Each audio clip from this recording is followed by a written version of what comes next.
রাষ্ট্রপতির পদত্যাগের বিষয়ে গুজবে কান না দেওয়ার আহ্বান জানিয়েছেন স্থানীয় সরকার মন্ত্রী মির্জা ফখরুল ইসলাম আলমগীর। সকালে রাজধানীতে এক অনুষ্ঠানে তিনি এই আহ্বান জানান। সেই সাথে বলেন, জুলাই সনদ বাস্তবায়নে প্রধানমন্ত্রী তারেক রহমান প্রতিশ্রুতিবদ্ধ। একই সঙ্গে সরকার চায় গণতান্ত্রিক ধারা অক্ষুণ্ণ রাখতে। পত্র পত্রিকা পড়ে তো রাজনীতির কথা বলা যাবে না, আর এটা হচ্ছে যে রাষ্ট্রপতির কথা, তো ওটা গুজব দিয়ে কিছু বলা যাবে না। স্পিকার হাফিজউদ্দিন আহমেদ বিদেশ থেকে ফিরলেই রাষ্ট্রপতি মোহাম্মদ শাহাবুদ্দিন পদত্যাগ করতে পারেন। বঙ্গভবন সূত্রে এমন তথ্যই জানা গেছে। এদিকে পদত্যাগের গুঞ্জনের মধ্যে চিকিৎসার জন্য থাইল্যান্ডে থাকা স্পিকার হাফিজউদ্দিন নির্ধারিত তারিখের 2 দিন আগে আজই দেশে ফিরছেন। এদিকে গতকাল সচিবালয়ে স্বরাষ্ট্রমন্ত্রী বলেন, এ বিষয়ে সরকারের পক্ষ থেকে কোনো ধরনের পদক্ষেপ নেওয়া হয়নি। স্বাস্থ্যগত বা অন্য যে কোনো কারণে মোহাম্মদ শাহাবুদ্দিন পদত্যাগ করতে চাইলে সেই সাংবিধানিক সুযোগ ও পথ খোলা আছে।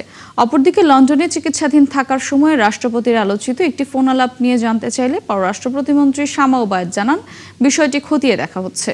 2023 সালের 24 এপ্রিল 22তম রাষ্ট্রপতি হিসেবে দায়িত্ব গ্রহণ করেন মোহাম্মদ শাহাবুদ্দিন। তার 5 বছরের মেয়াদ শেষ হওয়ার কথা 2028 সালের এপ্রিলে। মহামান্য রাষ্ট্রপতি স্বাস্থ্যগত কারণে হোক, যে কোনো কারণে হোক, পদত্যাগ করতে চান, সেই অপশন তো ওনারা আছে। এখানে সরকারের পক্ষ থেকে কিছু বলা হয়নি, আমিও এগুলো পত্রিকায় শুনছি। আর তিনি যদি পদত্যাগ করতে চান, সাংবিধানিকভাবে সেটা মাননীয় স্পিকার বরাবর পদত্যাগপত্র দিতে হয়, এইটুকু নিয়ম আছে। এখানে কোনো ডেফিনেট কোনো খবর পররাষ্ট্র মন্ত্রণালয়ে আমরা পাইনি এই ব্যাপারে। যদি সেটা সত্যি হয়ে থাকে, অবশ্যই পররাষ্ট্র মন্ত্রণালয় সেটা তদন্ত করবে, সরকারও সেটা তদন্ত করবে। এ বিষয়ে আরো খবর নিয়ে বঙ্গভবনের সামনে থেকে যুক্ত হচ্ছেন সহকর্মী সাজিদ সরকার। সাজিদ, রাষ্ট্রপতি মোহাম্মদ শাহাবুদ্দিনের পদত্যাগের বিষয়ে বঙ্গভবন থেকে কোনো ধরনের তথ্য পেয়েছেন কি? এছাড়া এই বিষয়ে সবশেষ কি তথ্য আছে আপনার কাছে জানাবেন? মৌটুসী, বঙ্গভবন এবং সরকারের উচ্চ পর্যায়ে তথ্য অনুযায়ী রাষ্ট্রপতি মোহাম্মদ শাহাবুদ্দিন ইতিমধ্যেই তার পদত্যাগপত্র সম্পন্ন করেছেন এবং এই পদত্যাগপত্র জমা দেবেন কার কাছে? সংবিধান অনুযায়ী এই পদত্যাগপত্র জমা দেওয়ার কথা স্পিকারের কাছে। এবং এই স্পিকার যেহেতু তিনি দেশের বাইরে ছিলেন, আজকে দুপুর 12টায় থাইল্যান্ড থেকে দেশে ফেরার কথা রয়েছে এবং এই থাইল্যান্ডের যে সফরটি ছিল চিকিৎসার জন্য, সেই সফরটি কিন্তু তিনি 2 দিন আগেই সম্পন্ন করে আজকেই ফিরছেন। অর্থাৎ সেই সূত্র অনুযায়ী একেবারে বিষয়টি পরিষ্কার হয়ে গিয়েছে সবার মাঝে এবং সরকারি সকল সংশ্লিষ্টদের কাছে যে তিনি পদত্যাগ করছেন। এবং সেই অনুযায়ী রাষ্ট্রপতি তার অধস্তন কর্মকর্তা থেকে শুরু করে তার সকল কার্যক্রম তিনি একেবারে সম্পন্ন করেছেন এবং তার পক্ষ থেকে নির্দেশনা দেওয়া হয়েছে যে সকল কার্যক্রম একেবারে শেষ করে ফেলার জন্য। এবং তিনি এই পদত্যাগপত্র জমা স্পিকারের কাছে দেওয়ার পরে তিনি কোথায় যাবেন, কোথায় থাকবেন, সেই বিষয়টিও কিন্তু এখন ইতিমধ্যে আলোচনায় এসেছে। আমরা যতটুকু জানতে পেরেছি, তার গুলশানে যে বাসভবন রয়েছে, সেই বাসভবনে তিনি যাবেন এবং পরবর্তীতে সেখান থেকে চিকিৎসার জন্য এবং বা বিশ্রামের জন্য দেশের বাইরে যাওয়ার কথা রয়েছে। সে কারণে কিন্তু ইতিমধ্যে সকল কার্যক্রম সম্পন্ন করা হয়েছে। তবে সেটি এখনও সময়ের ব্যাপার, অর্থাৎ স্পিকার তিনি দেশে ফেরার পর যে প্রক্রিয়াগুলো, সেই বাদবাকি প্রক্রিয়াগুলো একেবারে সাংবিধানিক অনুযায়ী সেটি সম্পন্ন করার পরই একেবারে দৃশ্যমান হবে। মৌটুসী। ধন্যবাদ সাজিদ আপনাকে। দর্শক, বঙ্গভবনের সামনে থেকে যুক্ত ছিলেন সহকর্মী মোহাম্মদ সাজিদ সরকার। এদিকে রাষ্ট্রপতি পদ থেকে মোহাম্মদ শাহাবুদ্দিনের পদত্যাগের গুঞ্জনের মধ্যে নির্ধারিত সময়ের 2 দিন আগেই থাইল্যান্ড সফর সংক্ষিপ্ত করে আজই দেশে ফিরছেন জাতীয় সংসদের স্পিকার হাফিজউদ্দিন আহমেদ। এ বিষয়ে আরো খবর নিয়ে আমাদের সঙ্গে যুক্ত হচ্ছেন সহকর্মী মোহাম্মদ হোসাইন। হোসাইন, দেশে ফেরার পর স্পিকারের কর্মসূচি সম্পর্কে কি তথ্য হচ্ছে আপনার কাছে জানাবেন? মৌটুসী, থাইল্যান্ডে গিয়েছিলেন জাতীয় সংসদের স্পিকার 19 জুলাই। তিনি তার ফেরার কথা ছিল 26 জুলাই, কিন্তু এই যে এরই মধ্যে আজকে বিকেল বা আগামীকালকের মধ্যে রাষ্ট্রপতির পদত্যাগের যে বিষয়টি, সেটি অনেকটাই নিশ্চিত। ফলে তিনি সফর সংক্ষিপ্ত করে 2 দিন আগেই কিন্তু দেশে ফিরছেন। ইতিমধ্যে থাই এয়ারওয়েজের যে ফ্লাইটটি করে তিনি ঢাকায় ফেরার কথা রয়েছে, সেটি অবতরণ করেছে। কিছুক্ষণের মধ্যেই তিনি কিন্তু তিনি বিমানবন্দরের হয়ে শাহজালাল আন্তর্জাতিক বিমানবন্দর থেকে বের হয়ে জাতীয় সংসদ ভবনের উদ্দেশ্যে রওনা হবেন। তো আপনি জানেন যে আসলে রাষ্ট্রপতির যে পদত্যাগের যে বিষয়টি উঠেছে, সেটি অনেকটাই নিশ্চিত। ফলে তিনি আজকের বিকেল কিংবা আগামীকালকের মধ্যেই পদত্যাগ করবেন এবং সংবিধান অনুযায়ী তিনি স্পিকারের কাছে পদত্যাগপত্র জমা দেবেন। যদিও সশরীরে তার উপস্থিতি বাধ্যবাধকতা নেই, তারপর স্বাক্ষরযুক্ত একটি পদত্যাগপত্র স্পিকারের কাছে পাঠাবেন, পদত্যাগপত্র পাঠাবেন বলে আমরা জেনেছি এবং এর পরবর্তীতে কিন্তু রাষ্ট্রপতির জাতীয় সংসদের স্পিকার হাফিজউদ্দিন আহমেদ তিনি রাষ্ট্রপতির দায়িত্ব পালন করবেন এবং পরবর্তী 90 দিনের মধ্যে সংসদ সদস্যদের ভোটে একটি রাষ্ট্রপতি নির্বাচন দেবেন এবং এর পরবর্তীতে নতুন রাষ্ট্রপতি নির্বাচিত হবে। তো আজকের দিনে তিনি দেশে ফিরে সংসদ ভবনে যাবেন, তার এর পরবর্তীতে রাষ্ট্রপতির পদত্যাগের পরেই কিন্তু পরবর্তী আনুষ্ঠানিকতাগুলো শুরু হবে। আপনি জানেন যে রাষ্ট্রপতি মোহাম্মদ শাহাবুদ্দিন তিনি কিন্তু 2023 সালের 24 এপ্রিল তৎকালীন আওয়ামী লীগ সরকারের অধীনে রাষ্ট্রপতি শপথ নিয়েছিলেন। পরবর্তীতে 5 আগস্টের পরে ছাত্রদের যে সংগঠনগুলো রয়েছে, ছাত্রদের যে নতুন দল এনসিপি নেতারাও কিন্তু তার পদত্যাগের দাবি করেছিল অন্তর্বর্তী সরকারের সময়ে। তখন কিন্তু বিএনপি সাংবিধানিক সংকটের কথা বলে বা সাংবিধানিক শূন্যতার কথা বলে রাষ্ট্রপতির পক্ষে অবস্থান নিয়েছিলেন এবং এখন রাষ্ট্রপতি শারীরিকভাবে অসুস্থতার বিষয়টি হয়তো সামনে আসতে পারে। সেই পরবর্তী পদক্ষেপগুলো বা স্পিকার সংসদ ভবনে যাওয়ার পর বা রাষ্ট্রপতি পদত্যাগের পরে আসলে পরবর্তী পদক্ষেপগুলো সম্পর্কে জানানো যাবে। ধন্যবাদ মোহাম্মদ হোসেন আপনাকে। দর্শক, শাহজালাল আন্তর্জাতিক বিমানবন্দর থেকে যুক্ত ছিলেন সহকর্মী মোহাম্মদ হোসেন। ঢাকা সেনানিবাসে শিখা অনির্বাণে পুষ্পস্তবক অর্পণ এবং নৌ সদর দপ্তরে গার্ড অব অনার গ্রহণ করেছেন নবনিযুক্ত নৌবাহিনী প্রধান ভাইস অ্যাডমিরাল খন্দকার মিসবাউল আজিম। আনুষ্ঠানিকভাবে দায়িত্ব গ্রহণের পর শুক্রবার সকালে ঢাকা সেনানিবাসের শিখা অনির্বাণে যান তিনি। সেখানেই ফুল দিয়ে মুক্তিযুদ্ধের বীর শহীদদের প্রতি শ্রদ্ধা জানান। পরে রাজধানীর বনানীতে নৌ সদর দপ্তরে পৌঁছালে সুসজ্জিত নৌবাহিনীর একটি চৌকস দল তাকে গার্ড অব অনার প্রদান করেন। এ সময় নৌবাহিনীর প্রিন্সিপাল স্টাফ অফিসাররা তাকে স্বাগত জানান। এরপর তিনি নৌ সদর দপ্তর পরিদর্শন করেন এবং ঊর্ধ্বতন কর্মকর্তাদের সঙ্গে মতবিনিময় করেন। এর আগে গত বৃহস্পতিবার তিনি বাংলাদেশ নৌবাহিনীর প্রধান হিসেবে আনুষ্ঠানিকভাবে দায়িত্ব গ্রহণ করেন। থার্ড টার্মিনাল চালু হলেও এর পুরো সুফল পেতে বাধা হয়ে দাঁড়াবে হযরত শাহজালাল বিমানবন্দরের একটি মাত্র রানওয়ে। আর দ্বিতীয় রানওয়ে বানাতে হলে ভাঙতে হবে ব্যক্তি মালিকানাধীন শতাধিক বাড়ি। বেসামরিক বিমান ও পর্যটন প্রতিমন্ত্রী জানান, এ বিষয়ে মৌখিক প্রস্তাব দিয়েছেন তারা। এখন প্রয়োজন প্রধানমন্ত্রীর হস্তক্ষেপ। মোহন ইসলামের বিশেষ প্রতিবেদন।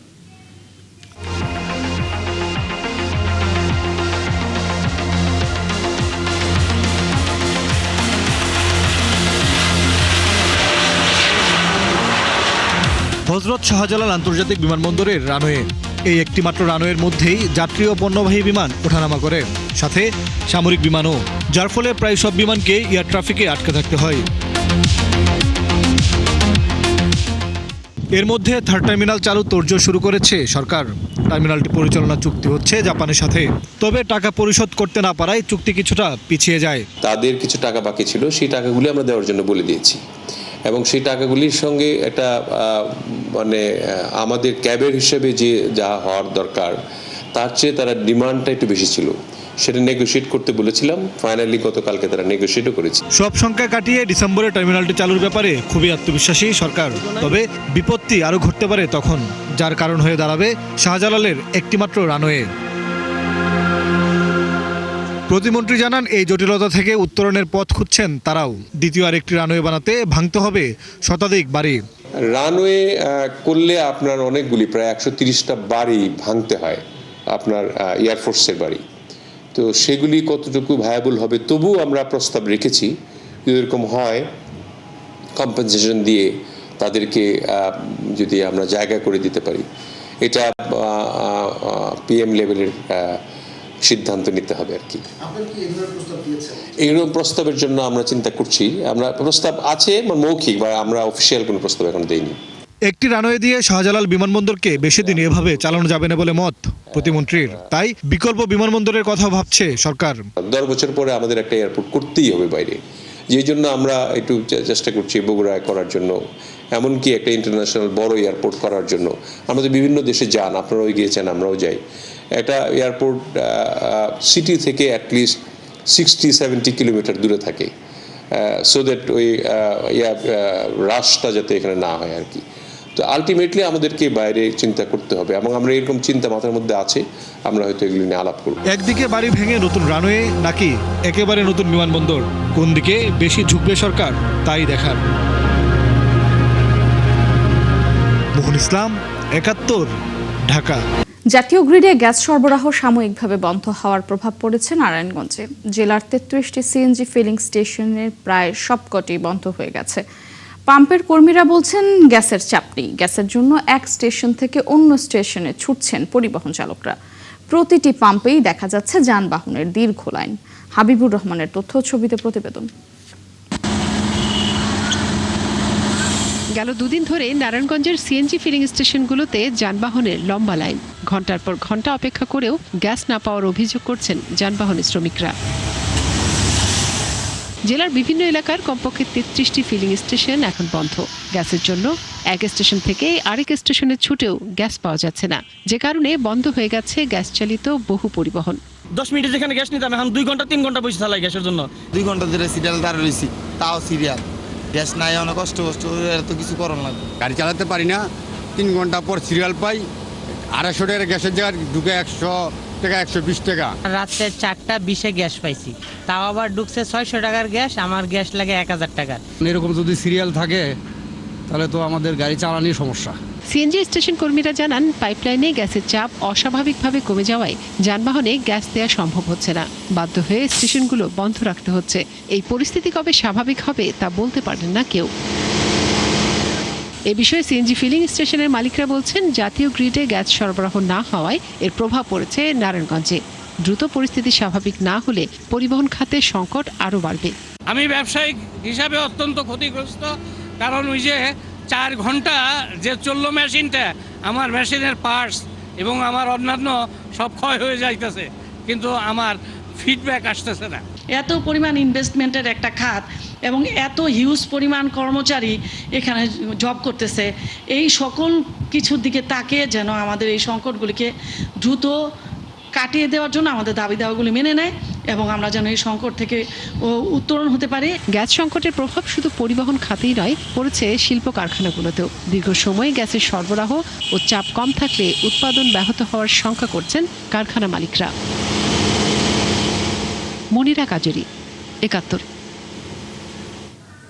এ বিষয়ে আরো খবর জানাতে আমাদের সঙ্গে যুক্ত হচ্ছেন সহকর্মী হাবিবুর রহমান। হাবিব, আপনার পাঠানো তথ্যের প্রতিবেদনটি আমরা দেখছিলাম, সেখানে দেখছিলাম ফিলিং স্টেশনগুলোতে চরম ভোগান্তি, দীর্ঘ সারি। এই যে ভোগান্তির চিত্র আপনি দেখছেন, বর্তমানের অবস্থা কি আসলে জানাবেন?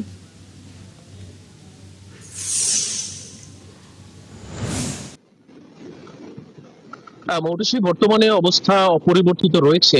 যদিও পেট্রোল পাম্প মালিক কিংবা এখানকার যারা কর্তৃপক্ষ আছে তারা বলছে যে গত দুদিনের থেকে এখন একটু অবস্থা একটু ভালো, কিন্তু এই ভালোটুকু কতক্ষণ থাকবে সেটা নিয়েও কিন্তু তারা আমাদেরকে শঙ্কা প্রকাশ করছে। কারণটা হচ্ছে তারা বলতে চাচ্ছে যে এইভাবে যদি সংকট তৈরি হয় তাহলে যানবাহনের ক্ষেত্রে যেমন জটিলতা তৈরি হয়েছে, পাশাপাশি শিল্পে কিন্তু অনেক আগেই নারায়ণগঞ্জে একটা এই ধরনের একটা সংকট ছিল। তো কারণটা হচ্ছে এখানে যে পরিমাণ গ্যাসের চাপ স্বাভাবিকভাবে প্রয়োজন হয়, সেই স্বাভাবিক চাপটুকু কিন্তু এখন নেই। পাশাপাশি এই গত 2-3 দিনে যে সমস্যা তৈরি হচ্ছে, এতে করে এই ফ্যাক্টরি কলকারখানার বাইরে যানবাহনের যে দীর্ঘ লাইন, এতেই কিন্তু বোঝা যায় আসলে সমস্যার দীর্ঘ, মানে সমস্যাটা কত বড়। আমি একটু কথা বলবো, আপনি কি গ্যাস নিতে আসছেন? কখন আসছেন আসলে? কি আমি প্রায় সকাল 8টা থেকে গ্যাস নেওয়ার চেষ্টা করছি। ঢাকায় কয়েকটি সিএনজি স্টেশনে গেলাম, তো এখানে নাই, সরবরাহ করছে না বা প্রেশার নাই। তো এই যাবত এখন নারায়ণগঞ্জে অবস্থান করছি।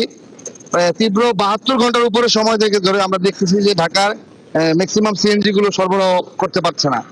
আমরা সরকার বা তিতাস ট্রান্সমিশন কোম্পানিকে দৃষ্টি আকর্ষণ করতেছি, এই ধরনের ভোগান্তি থেকে আমাদেরকে মুক্ত দেওয়া হোক। যদি প্রয়োজনে তারা মনে করে এই খাতে কিছু বাড়াতে হবে বা ইয়ে করতে, আপনার সেটা দিতে প্রস্তুত আছে, কিন্তু এই ধরনের চরম ভোগান্তি থেকে সাধারণ মানুষকে মুক্তি করা হোক। কারণ ইমার্জেন্সিতে অনেক অ্যাম্বুলেন্স, অনেক জরুরি সেবায় গাড়ি চলিত আছে যারা সিএনজির মাধ্যমে চলে। এই একটা সমাধান আমরা চাচ্ছি আপনাদের মাধ্যমে। ওকে মৌটুসী, আমরা আরেকটু কথা বলবো। আপনারা কি গ্যাস পেয়েছেন? আসলে আমরা মধ্যবিত্তি পড়ছি বিপদে, ঠিক আছে। আমরা না পারি কারো কাছে হাত পাততে, না আছে আমাদের পয়সা, না পারি আমরা মনে করেন রাস্তায় দাঁড়াইতে। আজকে 1 সপ্তাহ যাবত এই গ্যাসের ক্রাইসিস। আমি আসছি এখানে ঢাকা থেকে। গতকালকে আমি মগবাজার আনুদ্বীপ পাম্পে 7 ঘন্টা সিরিয়াল দিয়ে 610 টাকার গ্যাস ঢুকছে। আমি একজন ওভার রাইড শেয়ার চালাই, গাড়ি চালাই, ঠিক আছে। আমরা মধ্যবিত্তদের আমাদের অবস্থা খুবই মানে করণীয় অবস্থা, ঠিক আছে। মোটসি, আপনি শুনলেন আসলে অর্থনৈতিক অবস্থা আসলে গ্যাসের কারণে এই সংশ্লিষ্ট যারা আছেন তারা আসলে খুবই চাপে আছেন। এরকমটা আমাদেরকে অনেকেই বলছেন। আসলে এর সুষ্ঠু সমাধানও তারা চান। এই ছিল নারায়ণগঞ্জ থেকে মোটসি আমার কাছে। ধন্যবাদ হাবিব আপনাকে। দর্শক, নারায়ণগঞ্জের ফিলিং স্টেশনগুলোর ভোগান্তির খবর জানাচ্ছিলেন সহকর্মী হাবিবুর রহমান। দর্শক, চলছে সংবাদ সংযোগ, সরাসরি সংবাদ অনুষ্ঠান দেখতে চোখ রাখুন একাত্তরের ফেসবুক পেজ এবং সাবস্ক্রাইব করুন একাত্তরের ইউটিউব চ্যানেল। থাকুন একাত্তরের সাথে।